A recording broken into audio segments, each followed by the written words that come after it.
Hello students, today we are going to learn the topic The Rise of Empires.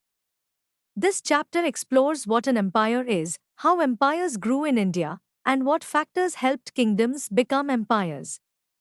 It describes life in ancient India from the 6th to 2nd century BCE, focusing on the rise of the Maurya Empire. Empires influenced India's politics, economy, society, and culture. Now, let's dive into the definition of an empire.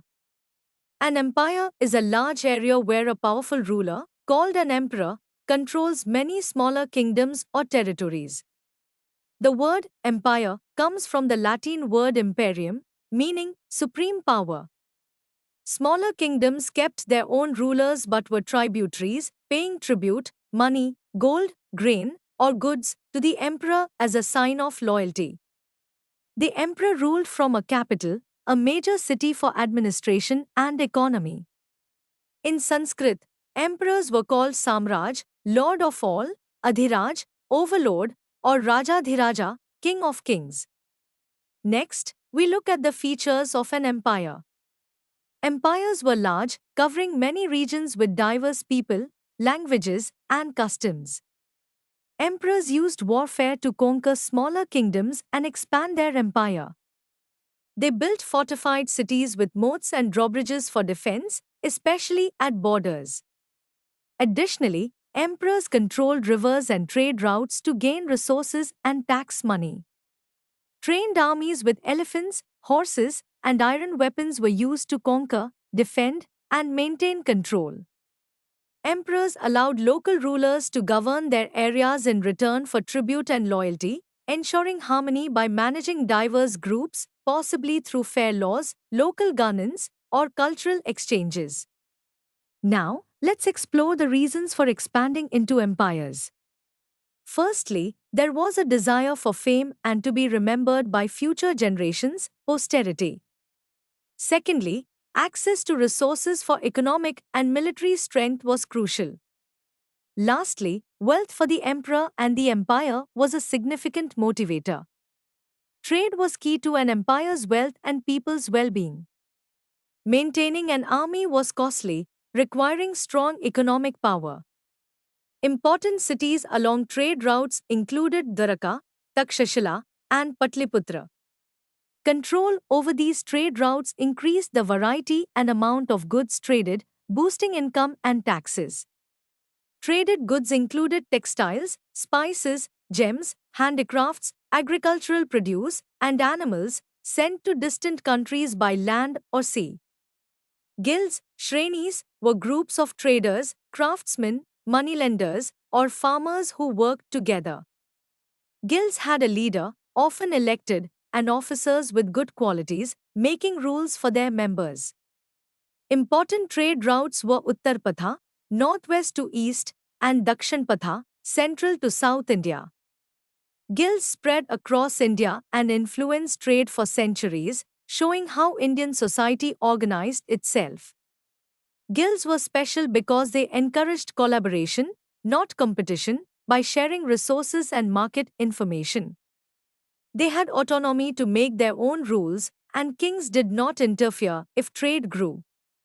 From the 6th to 4th century BCE, Magad, modern South Bihar, became a powerful kingdom in North India.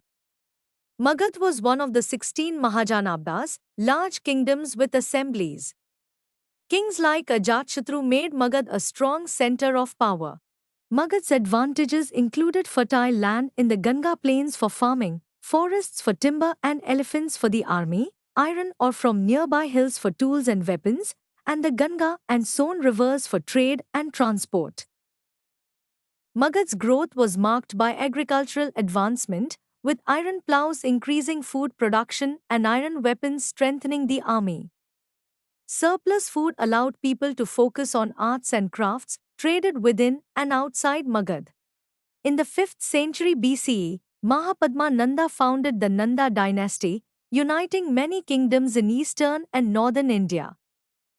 The Nandas issued coins and had a large army, showing their wealth and power. However, the last Nanda emperor, Dhanananda, was unpopular for oppressing people, leading to the Nanda Empire's fall to the Maurya Empire. In the northwest, small kingdoms existed along an ancient route to the Mediterranean. Alexander, a Greek king, invaded India in 327 to 325 BCE, aiming to rule the world. His campaign included battles with local kingdoms, especially with Porus, king of the Pauravas in Punjab. Although Alexander defeated Porus, he faced strong resistance from local tribes. Greek records note that women fought alongside men in some battles. Eventually, Alexander was wounded, and his tired soldiers refused to march to the Ganga River, so he retreated through harsh southern deserts, losing many troops. After his retreat, he left satraps, governors, to manage northwest territories, who had significant power. In 323 BCE, Alexander died in Babylon, and his empire split among his generals and satraps. During his travels, Alexander met gymnosophists, Indian sages, and was impressed by their wise answers, showing a blend of Greek and Indian philosophies. Around 321 BCE, Chandragupta Maurya founded the Maurya Empire in Magad, taking over the Nanda Empire. With help from his mentor Kautilya, Chandragupta expanded the empire from northern plains to the Deccan Plateau. He defeated Greek satraps in the northwest, uniting those areas into the empire. Chandragupta welcomed Megasthenes, a Greek historian, who wrote about India in his book Indica, which is now mostly lost. The Mauryas built a strong empire with lasting impacts on trade, cities, administration, art, and architecture. Kautilya, also called Chanakya or Vishnugupta, was a teacher at Takshashila University. He advised Dhanananda to rule better but was insulted and expelled from the Nanda court. Kautilya vowed to end Nanda rule and help Chandragupta Maurya overthrow the Nandas. His knowledge of politics, governance, and economics shaped the Maurya Empire. Chandragupta Maurya overthrew the Nandas and became ruler of Magad, with Patliputra as his capital. His strategic advantages included Magad's fertile land, trade routes, and economic system, which helped him expand the empire. With Kautilya's strategies, Chandragupta defeated Greek satraps and extended his rule across northern and central India. He also kept friendly ties with Greeks, hosting Megasthenes in his court. Kautilya wrote the Arthashastra, a book on governance, economics, defense, and administration. He believed a kingdom should be strong, protected, and prosperous, achieved through warfare or alliances. Kautilya valued the countryside as the source of food and economic activity, encouraging projects like bridges and village protection. He stressed law and order, with strict laws against corruption and punishments for harming people. Kautilya said a king's happiness depends on his people's welfare, prioritizing their interests over his own. Kautilya's Saptanga means 7 parts of a kingdom.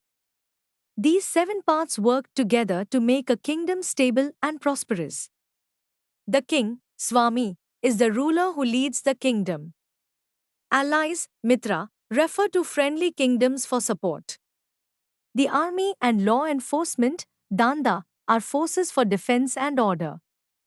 Amatya is a group of councillors.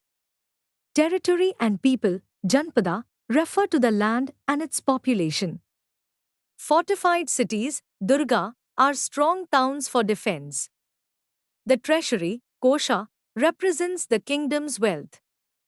Ashoka, 268 to 232 BCE, Chandragupta's grandson, ruled the Maurya Empire. He expanded the empire to cover most of India, except the far south, including Bangladesh, Pakistan, and parts of Afghanistan. During the Kalinga War, modern Odisha, Ashoka saw massive destruction and chose peace and non-violence, inspired by Buddhist teachings. He shared the Kalinga War in his edicts, showing honesty about his past. Ashoka sent messengers to Sri Lanka, Thailand, and Central Asia to spread Buddhism. His edicts, written in Prakrit using Brahmi script, were carved on rocks and pillars, urging people to follow dharma, moral duties.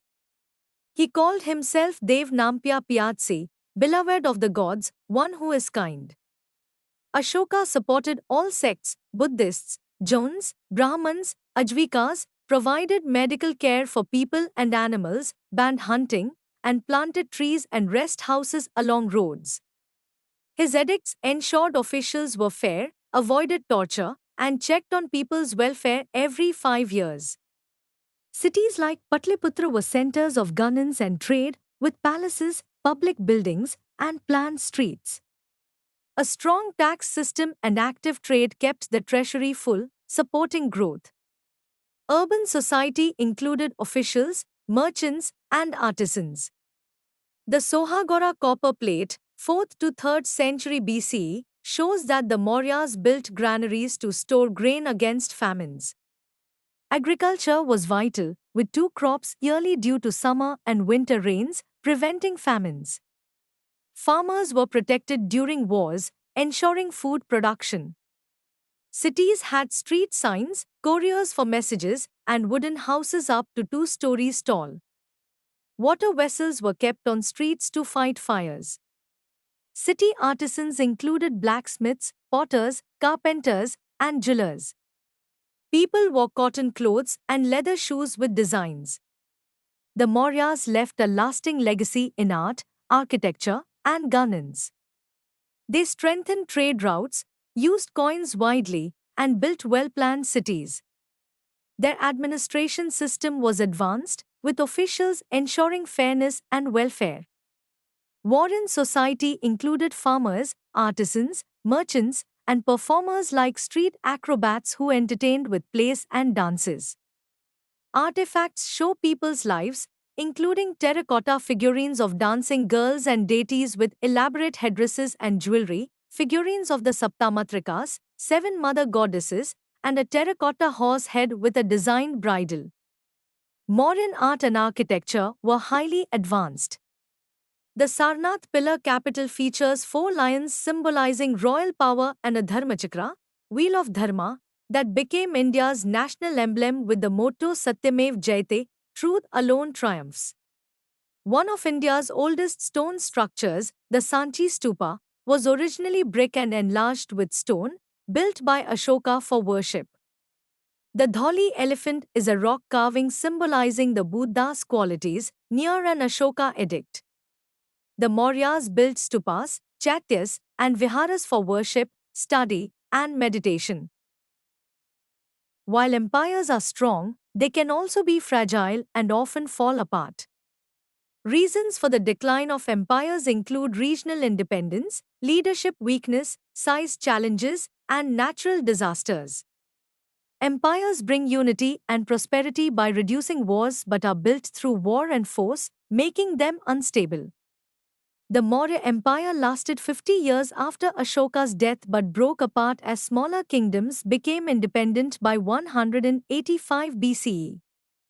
In summary, an empire is a large area of smaller kingdoms ruled by an emperor, expanded for fame, power, and resources.